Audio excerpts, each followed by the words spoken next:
Cuando suene la trompeta en el día del Señor, su esplendor y eterna claridad veré. Hola de nuevo, hermanos y hermanas, en este discipulado, en este estudio. Si os acordáis, la semana pasada quedamos con un tema pendiente. Dijimos que nosotros creemos en Jesús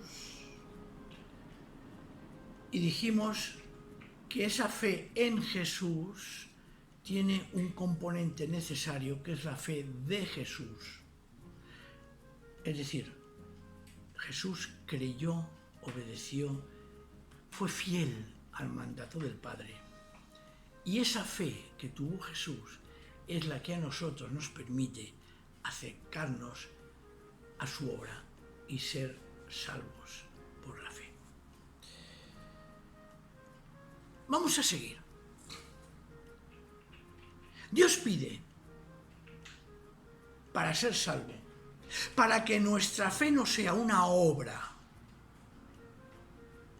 una fe como la de Jesús. Me diréis, hombre, pastor, es que es imposible, ya lo sé. Por eso estamos en Cristo. Por eso Dios nos ve a través de Cristo. Por eso Dios aplica la obra redentora de Cristo a nuestra vida, porque somos incapaces en absoluto de cualquier cosa para ganarnos la salvación. Esa fe, la de Jesús, hace que el Señor Jesús se convierta precisamente en el Salvador de todos los que creemos en Dios y los que creemos en Él. Claro, la pregunta es, ¿cómo fue la fe de Jesús? Tenemos que acceder a los evangelios, evidentemente. Pues mira, ya adentrado tenemos que la fe de Jesús fue perfecta, madura, completa, absoluta, total. No hubo en su fe, tuvo dudas, claro. Como Getsemaní. Getsemaní es un paradigma. Es un paradigma tremendo de cómo la fe de Jesús es puesta a prueba, pero la superó. ¿Pero qué pasa con la nuestra? Seamos sinceros, no hay que ir más lejos. Nuestra fe es imperfecta. Nuestra fe es limitada. Nuestra fe es inmadura.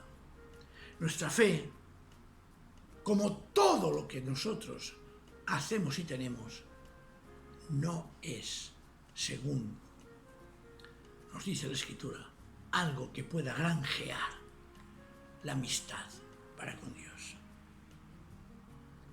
Por lo tanto, hemos de acogernos e intentar vivir la fe de Jesús. De verdad que el primer objeto de nuestra fe y la de Jesús es Dios. Esto lo vemos y lo voy a decir con toda franqueza y con toda limpieza de corazón. La carta a los Romanos, el objeto de la fe es Dios. En Romanos 4.3 encontramos una frase, 4.3, que ya nos lo dice. Dice, vamos a empezar como siempre en el versículo 1, 4.1 de Romanos. Veamos el caso de Abraham. El caso de Abraham es porque es nuestro padre en la fe. Nuestra fe ha de ser la fe de Abraham. Somos sus hijos, somos sus descendientes. Dice, veamos el caso de Abraham, el antepasado de nuestro pueblo. Hablaremos también, si el Señor lo permite, de cómo nosotros somos incorporados al pueblo de Dios. Es tan rica la carta a los Romanos. Dice, ¿qué decir de él? ¿Qué decir de Abraham? Si Abraham hubiera sido justificado en virtud de sus obras, tendría razón para sentirse orgulloso. Aunque nunca ante Dios. Pues, ¿qué dice la Escritura? Creyó Abraham a Dios y le fue contado como justicia. Como traduce Romanos en la palabra, que ya está para mí extraordinariamente bien corregida en la nueva versión, la tercera, que ya ha salido, que nos dice, pues ¿qué dice la Escritura? Creyó Abraham a Dios y esto le valió que Dios le concediera su amistad. Es decir, sigue el texto. Por otra parte, el salario del que trabaja no es un regalo. Si tú consideras tu fe como algo que merece la salvación, estás planteándolo como un salario y no es un regalo, sino que es una deuda que Dios en teoría tiene contigo. Falso, totalmente falso. Dice, de modo que quien no pone su confianza en las propias obras, sino que se fía de Dios, que justifica al pecador, efectivamente su fe le justifica. Igualmente David llama dichoso al hombre a quien Dios le perdona sus pecados. Fijaos, claro que no podemos separar a Dios de su Mesías Jesús de Nazaret. Claro que no podemos hacer dos bloques. Quien cree en Dios, en ese Dios de Abraham, también cree necesariamente en Jesús y en algo más importante, a Jesús. Porque una cosa es creer y otra cosa es obedecer. Una cosa es creer y otra cosa es a Él, confiar en lo que nos dice. Y si Él nos dice que quien cree en mí tiene vida eterna, hombre, mujer, si te fías de Él, es que ya tienes vida eterna. No lo dudes. Por eso el hecho de creer en Jesús y creer a Jesús y la fe de Jesús tiene para nosotros una importancia esencial. Porque la fe de Jesús ha de ser nuestro modelo de fe en Dios. En Dios, a Dios y de Dios. Jesús confía en su Padre, nuestro Padre. De manera que, repito, es nuestro modelo de fe. Cree en el Dios del Antiguo Testamento. Cree en el Dios que lo va a salvar. Pero claro, ahora vamos al grano, en qué se concretiza y que nuestra fe ha de seguir esos pasos. ¿Qué es? Mirad, hay tres elementos esenciales que somos llamados a vivir plenamente en esa fe. Jesús tiene conciencia plena, constante y total de que está viviendo en la presencia de Dios toda su vida. Es decir, vivir conscientes de que somos y estamos en la presencia de Dios. Hay una expresión que ya casi por su contenido teológico nos lo dice en Colosenses 2:9, dice, en cuya humanidad, la de Cristo, habita toda la plenitud de la divinidad.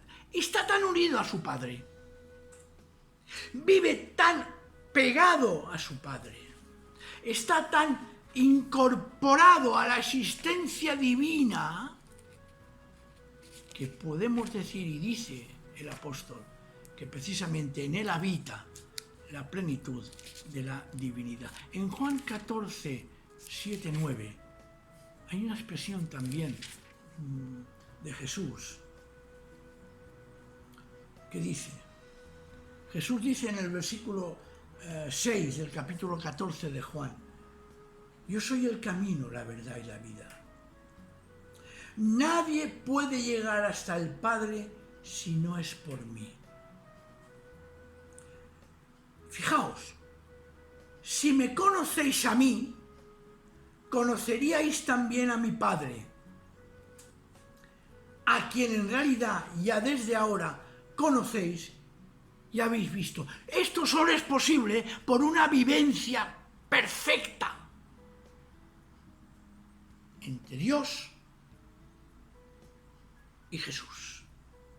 La presencia de Dios en Jesús. ¿Cómo vive Jesús a Dios? Y lo tiene presente constantemente. Eso les falta leer los evangelios. Eso es modelo de fe.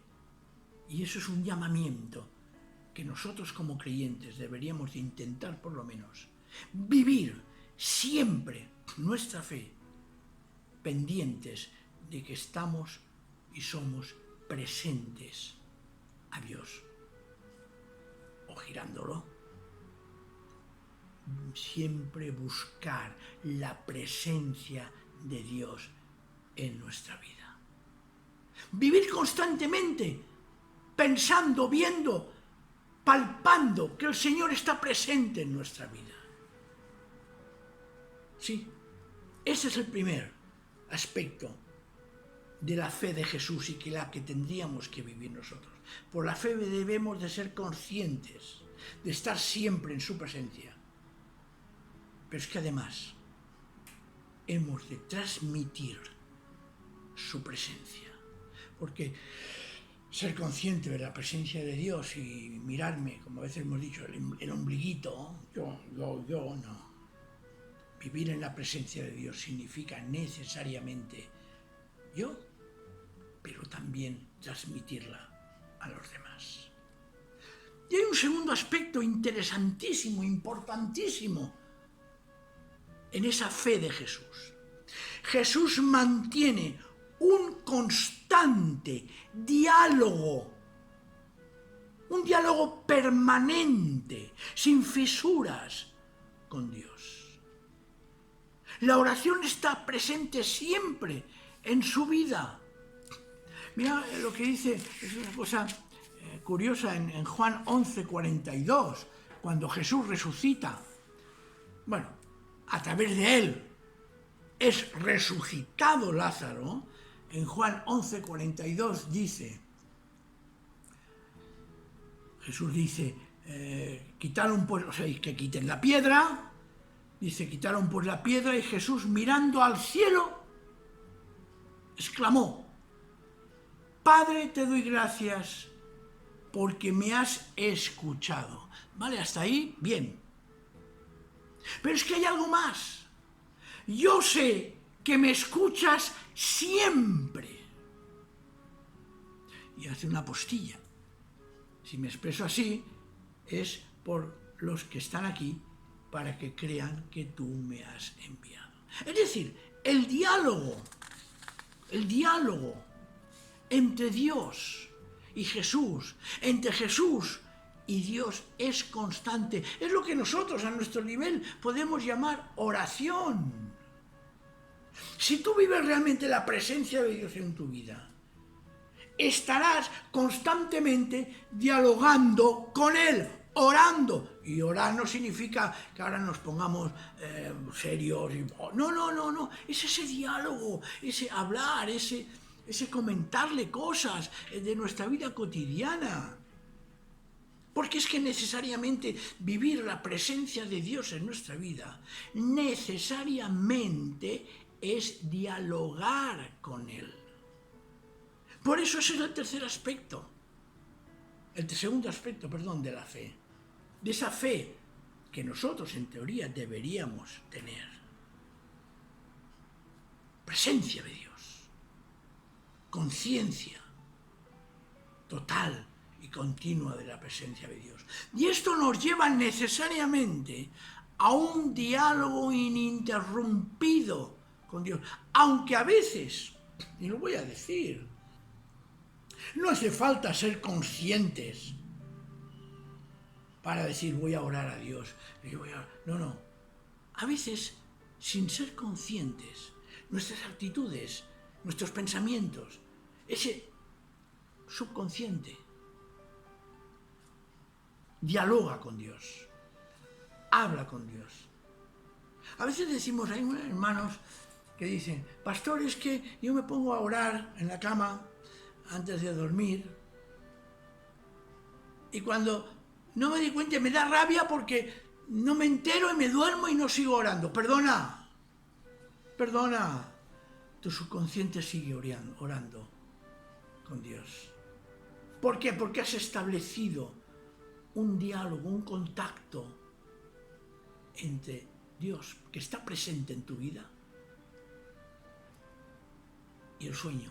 Porque además, es que entonces, claro, si decimos, es que yo ya no, ya he orado y se me va la oración. A veces no crees tú, o crees tú, que cuando duermes Dios no está cuidándote ni está presente. A veces crees que para que Dios esté presente en tu vida, has de ser consciente. No, es una actitud que te lleva, como la oración, el diálogo. Bien, ya tenemos el segundo aspecto. Presencia de Dios primero, diálogo constante con Él. Y hay un tercer punto, que también Jesús nos lo enseña, que también Jesús lo vive, que también Jesús lo manifiesta. Jesús tiene una disponibilidad total para hacer, vivir y obedecer a Dios. Jesús tiene la disponibilidad total, sin fisuras y constante y continua, para obedecer el plan que el Padre le ha encomendado para nuestra salvación y para hacer la voluntad de Dios. Marcos 14, 35 nos dice también algo interesante. 14, 35 y 36. Lo he citado antes. Jesús en Getsemaní se adelanta unos pasos más y postrándose en tierra, oró pidiéndole a Dios que si era posible pasara de él aquel trance. Y decía, Abba, papá, papaíto, padre, todo es posible para ti, todo. Líbrame, qué oración, de esta copa de amargura, pero no se haga lo que yo quiero, sino lo que tú quieres. Es curioso porque se encuentra tan solo Jesús cuando va a buscar a los discípulos, a buscar un poquito de compañía, decir, bueno, estoy tan solo, me encuentro tan fatal y busco ese apoyo humano. Es curioso porque dice, Simón, ¿duermes? Ni siquiera has podido velar una hora. Y Jesús dice algo escalofriante. Velad y orad para que no desfallezcáis en la prueba. Habría que añadir, porque la frase en griego lo insinúa, no desfallezcáis en la prueba que ahora viene. Habría que traducirlo así. Decir, velad y orad para que no desfallezcáis en la prueba que ahora va a venir. Es cierto que tenéis buena voluntad, pero os faltan las fuerzas. Jesús estaba dispuesto, en plena soledad, abandonado incluso por sus discípulos abandonados en el sentido de que estaban a su aire, que no se habían enterado ni siquiera que venía una prueba. Solo sabía Judas que iba a cogerlo. Los discípulos igual no se imaginaban que pasaría lo que pasaba. Así que en esta prueba, en esta expresión, encontramos esa actitud de obedecer al Padre, de disponibilidad total al Padre. Pero no se haga lo que yo quiero, yo estoy dispuesto, dice Jesús, a hacer lo que tú quieres. Esta es el tercer aspecto de la fe que nosotros deberíamos de tener y que ha de ser esa fe que es la que nos iguala en este sentido a la fe de Jesús. Mirad, si queremos, hemos de vivir la fe como la vivió Jesús. Porque la vida eterna es reconocer que Dios es único, Dios verdadero, y a Jesucristo como su enviado. ¿Os acordáis, no? La vida eterna, ¿en qué consiste? En reconocer. Es curioso la traducción. No es en conocer, gnosis. No es conocer, es reconocer. El reconocimiento implica un compromiso personal. Yo puedo conocer muy bien la Escritura, pero puedo no reconocerla como algo que realmente me interpela y me llama. Por eso el texto que se traduce aquí en esta versión de la palabra, para mí es extraordinaria. La vida eterna consiste en que te reconozcan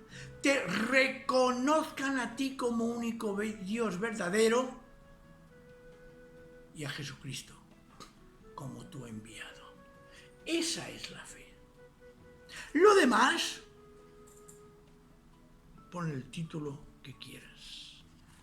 Por eso repito esta tarde-noche, hemos de tener, o al menos mirar, de pedirle al Señor de vivir auténticamente nuestra fe con estos tres aspectos: presencia constante de Dios, diálogo constante de Dios y disponibilidad para hacer su voluntad. Me diréis, pastor, esto es muy difícil e imposible. Y yo tengo que responderte como pastor: bueno, haz lo que puedas, pero sobre todo reconoce que como lo que te salva es la fe de Jesús para con el Padre, esa es la que vale y esa es la que ve Dios en ti también cuando te entregas a Él. Porque esa es la fe que realmente salva, no la tuya propia, no la mía propia con mis defectos y equivocaciones, sino la fe de Jesús. Esta noche, pues, meditemos en estas cosas y sigamos avanzando en lo que nos enseña Romanos y lo que nos enseña la palabra de Dios en su conjunto sobre ese amor de Dios para con nosotros, tan misericordioso, tan tolerante y tan comprensivo. La fe de Jesús es la que nos salva, y por nuestra parte, la fe en Jesús es la que hace que vivamos esa fe que le agrada a Dios en verdad. Que el Señor nos bendiga y nos vemos pronto. Amén. Un soldado a casa hoy regresó y un niño enfermo se curó, y hoy ya no hay más sombras que te cubran. Un desamparado se salvó por causa de una buena acción, y hoy nada